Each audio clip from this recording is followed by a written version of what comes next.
In the previous demo, we learned how to create a cookbook and your first recipe.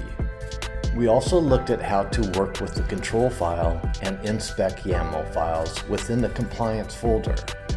Then we checked for any syntax errors with the command cookstyle-a. And finally, we learned how to push or upload the cookbook to the infra server with the command knife cookbook upload cookbook name.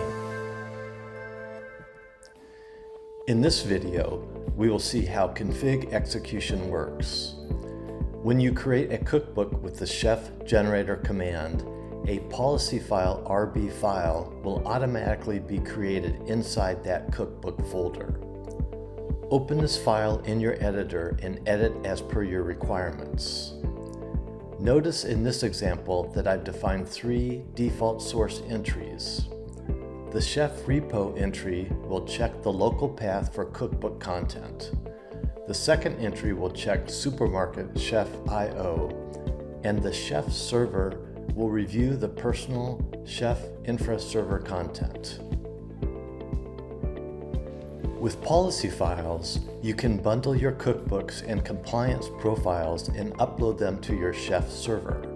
First, the command chef install policy file RB will install the policy file RB file.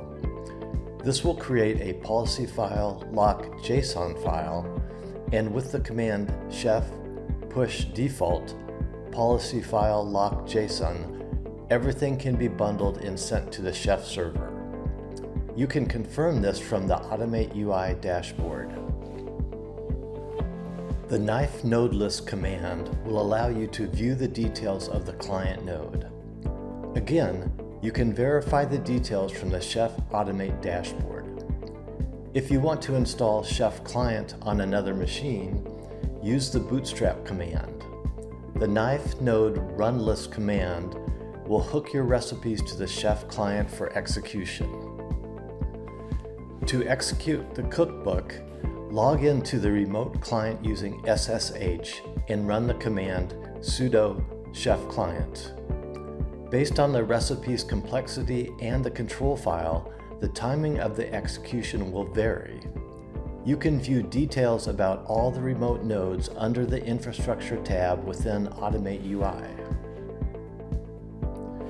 Using the command chef client, you can see the package nginx is installed and the control file's result is successful. You can verify this from the Nodes section of the Compliance tab in Automate UI. You can also view the source code of the control file while viewing the generated report. Confirm this by logging into the remote node and running the nginx-v command to verify the installation. With this, we have come to the end of the demos on how to set up Chef within your infrastructure. We learned how to install the Chef workstation and infra server based on different operating systems, how to work with the Chef Automate dashboard, how to write your first recipe, control file and policies, and to execute the cookbooks on remote servers.